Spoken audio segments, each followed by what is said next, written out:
नमस्कार, स्वागत है आप दर्शकों का। आप देख रहे हैं न्यूज़ 18 का डिजिटल प्लेटफॉर्म। मैं हूं आपके साथ रजनी चौबे। चर्चित भरत तिवारी एनकाउंटर मामले में एक बड़ा खुलासा हुआ है। भरत तिवारी पोस्टमार्टम रिपोर्ट में यह पुष्टि हुई है कि भरत तिवारी को एक दो नहीं बल्कि 5 गोलियां लगी थी। पोस्टमार्टम रिपोर्ट के मुताबिक पहली गोली बाएं जांघ के ऊपरी हिस्से में सामने की ओर से लगी थी। दूसरी गोली भी बाएं जांघ के मध्यम भाग में भीतर की तरफ लगी पाई गई है। वहीं तीसरी गोली दाहिनी जांघ के बीच वाले हिस्से में भीतर लगी थी। मालूम होता है कि भरत के परिवार ने भी 5 गोली मारे जाने का दावा किया था और समाचार एजेंसी आईएनएस के मुताबिक देखा जाए तो पोस्टमार्टम रिपोर्ट में यह भी बताया गया है कि चौथी गोली दाहिनी जांघ में बाहरी हिस्से से अंदर की ओर थी। इसके अलावा 5वीं गोली बाएं पैर के मध्यम भाग में पीछे की तरफ से लगी थी। भरत तिवारी के कथित फर्जी मुठभेड़ मामले को लेकर पिछले कई दिनों से सियासत गर्मा गई है। विपक्ष सरकार पर लगातार हमलावर है और मामले के निष्पक्ष जांच की मांग कर रहा है। इसी बीच प्रदेश के मुख्यमंत्री सम्राट चौधरी ने यह स्पष्ट कर दिया है कि इस घटना में शामिल दोषी बख्शे नहीं जाएंगे। भोजपुर की घटना को सरकार ने गंभीरता से लिया है और न्याय सुनिश्चित करने के लिए तत्काल न्यायिक आयोग के गठन का फैसला भी किया है।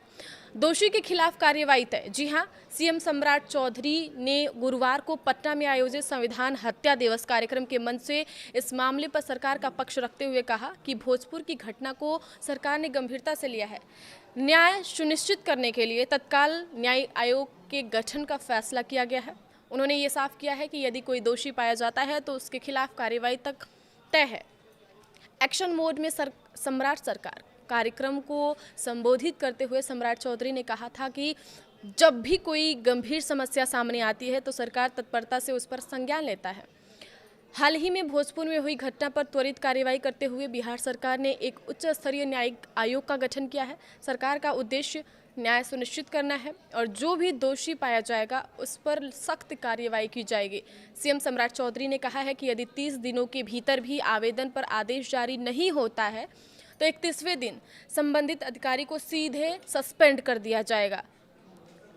मुख्यमंत्री कार्यालय से जारी किया जाएगा ये आदेश। उन्होंने ये भी कहा है कि सरकार की प्राथमिकता है कि लोगों को समय पर न्याय और प्रशासनिक राहत मिले।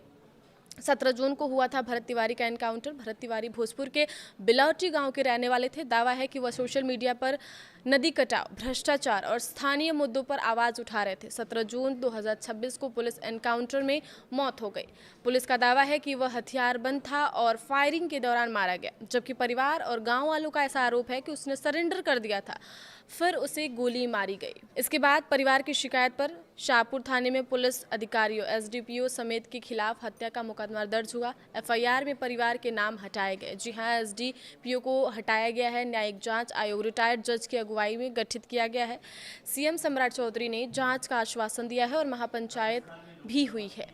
तो भरत तिवारी के पोस्टमार्टम में ये बड़ा खुलासा हुआ है। आगे की खबरों के लिए आप बने रहिए न्यूज़ 18 के साथ। धन्यवाद।